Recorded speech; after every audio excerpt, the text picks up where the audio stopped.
Welcome to More Than Mindset, the only podcast that bridges the gap between spirituality and success. Go beyond the mind with clarity and confidence coach Kim Guillory and learn how to integrate your passion to serve with your skills and experience to create a business you love.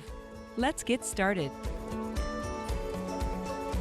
Your ability to manage or regulate your emotions can change your entire coaching process.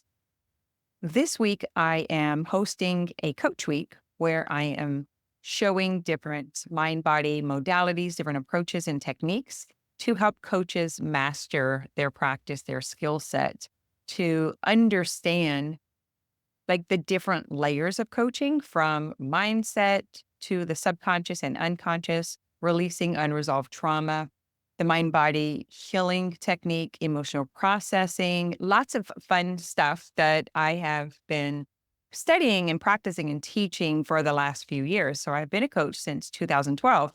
And this emotional regulation or emotional mastery is likely the most prominent thing about good, great, competent coaching.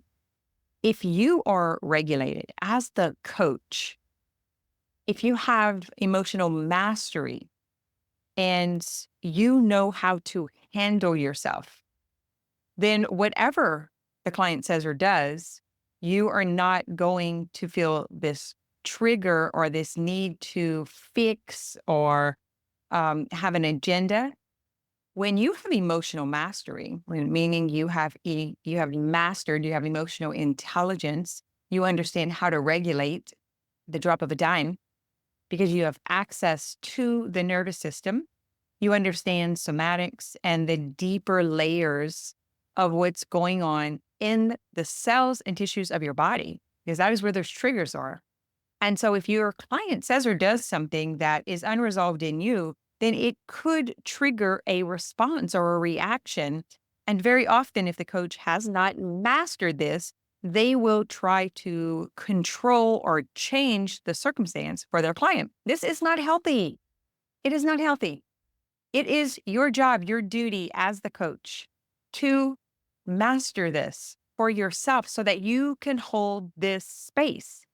Because it is not right for us to have an agenda or to want to manipulate things according to our agenda or our ideas or our beliefs. That is not coaching, guys. That's actually some sort of emotional manipulation, or it is like you're in the position of authority in these coaching sessions. And what you say, do, and think can impact someone who's in a vulnerable state. So you're really understanding the nervous system, unresolved trauma, things that trigger you, and things that you react to. It's very important to know this. So get coaching for yourself, regulate yourself, master yourself. I call this self-regulation. That's one way to look at it. And that just means you have the ability to regulate your nervous system at any point in time. You understand the tools, you understand the steps, and you also understand the concept around what is creating this and what to do about it. I also consider this self-mastery, and that just means you know how to master your mind, you know how to regulate your body, and you are in complete control of the way that you react and respond, the things that you say and do, and it's just not clean. If you are not regulated and you are triggered and you are trying to change the way that your client thinks or acts or believes, it's inappropriate. Your job as a coach is hold the space and to ask questions and to provide safety and ease. Safety and ease, not probe and prod. Now, sometimes there is a little tap, tap, tap. We do want to break through some of these shells, these protective layers of resistance. And as I was talking about this today, like I said, we're doing Coach Week. And it is just free coaching that I offered. And I'm actually teaching some of these concepts. There's a very specific 5-step process that I created that is about consciously creating anything you want. But first, you have to understand how to come to presence, how to regulate yourself. And then you have to know the process to unveiling and understanding what's creating the dysregulation. And then you have to know how to pivot. So once you're present and you understand what's going on, and then you have mastery or control or regulation, then you can actually do something different. That's the first 3 steps. Once you have mastered those first 3 steps, and sometimes it takes clients 6 months to 2 years to do that. I mean, it does not surprise me at all when someone says, I have been working with this client. It's been 9 or 10 months, and we're still on step 1. I'm like, I believe it. I get it. It took me years to master this. And then to put it in a process took more years. And then to actually master and teach it in a simple, applicable way took another few years. So this has been long term in the process. I've made a lot of mistakes because I assumed others understood what I understood. I assumed that they knew how to regulate or that they were regulated. I thought everyone thought and saw the way that I did and did the work that I did. And you know what? That's on me. I take responsibility for that because I did not know what I did not know. I did not know that this was not mainstream or understood. And I was working with practitioners. I was working with psychotherapists and pharmacists and chiropractors and physical therapists, massage therapists. So I had the assumption that we had the same understanding about the nervous system, about the neurology. But these years have revealed to me that not everybody has the understanding. They have book knowledge, they have information, but they don't have integration and application.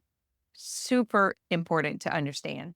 So if you are a coach and you get triggered or you are trying to encourage your client to think a certain way or believe a certain way, and you're not questioning for them to be an authority, then I'm going to ask you to question yourself. What is the agenda? What is your opinion that you need them to know or you want them to adopt?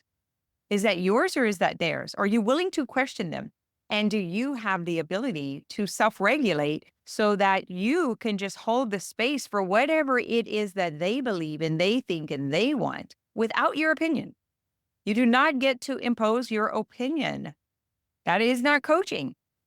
That's advice giving, or maybe you call it something else. Maybe it's friendship or consulting.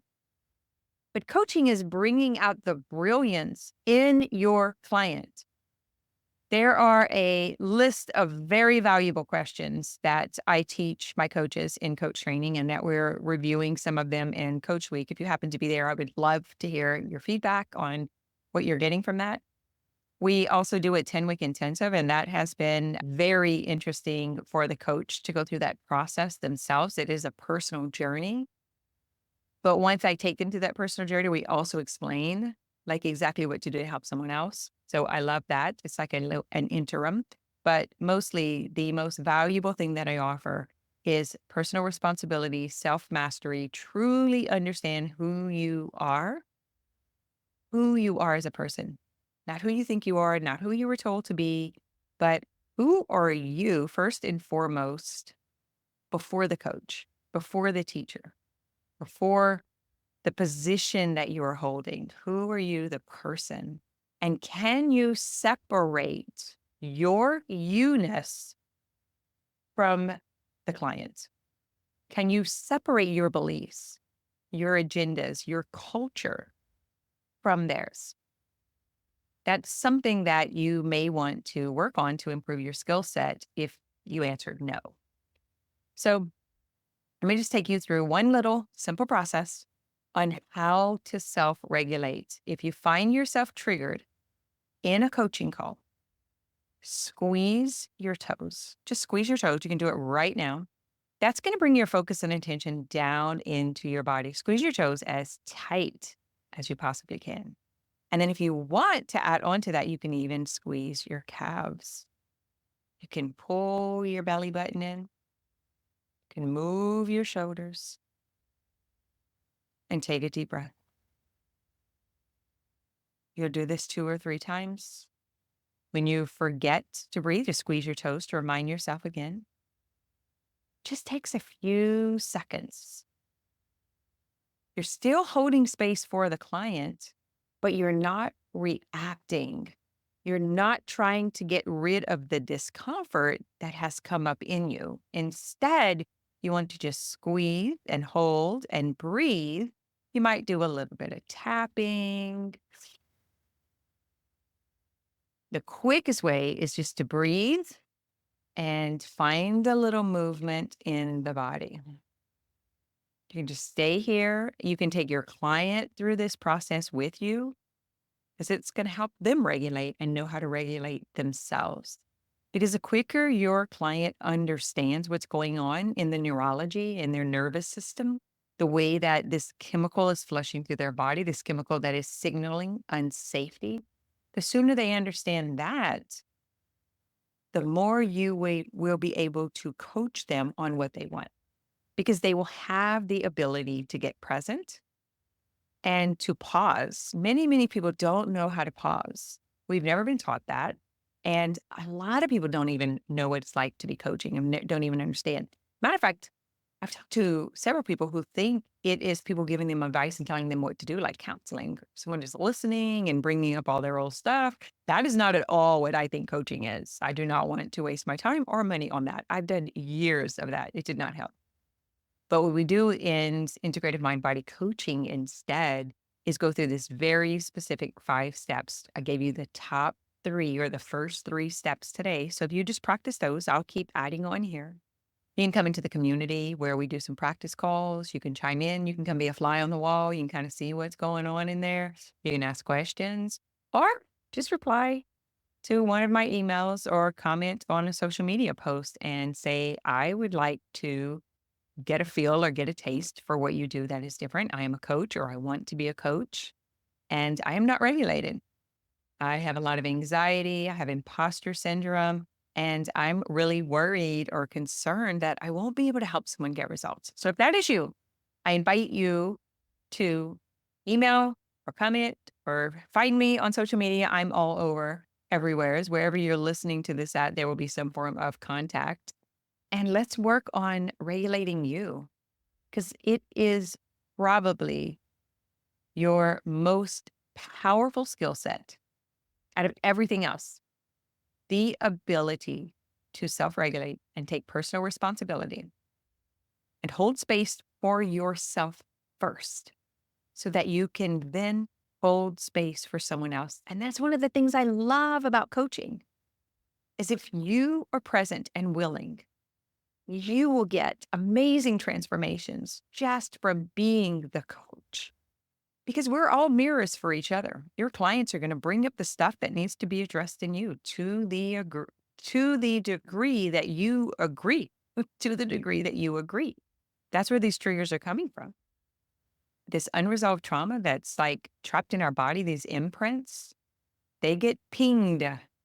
Ding, ding, ding, ding, ding. And they come up, and then you get this chemical release, and then your mind starts doing things. There's lots of crazy stuff going on. What you think, you'll eventually say. What you say, you'll eventually do. What you do, you will become. That's just principles and laws and understandings of humans on planet Earth, the way that it works. Nothing to argue about. This has nothing to do with the truth, whether it's my truth, your truth, or anyone else's. It's just really understanding the mind, the body, the brain, the nervous system. I call this your neurology. It's just an accumulation of all of this and the way that we move through life in or out of control, in response or in reaction. I happen to be a huge lover of coaching. It's changed my life. It's changed my health. And for thousands of people between my coaches and myself and our clients and people who listen to the podcast and who we've been working with for years, we just get the most positive feedback of the benefits that they are receiving in their health, wealth, and relationships. Because if you can control your mind, if you can control your body, you can control your relationships, your bank account, your living arrangements, your environment, life in general. And that's what it's about, gaining power and control, that you can create what you want consciously because you are creating regardless. You are the creator anyway. The problem is I was creating subconsciously. I was not creating on purpose. That is the difference. All right. Have an amazing week. I hope to hear from you or see you in one of our trainings or classes. Thanks for listening to this episode of More Than Mindset.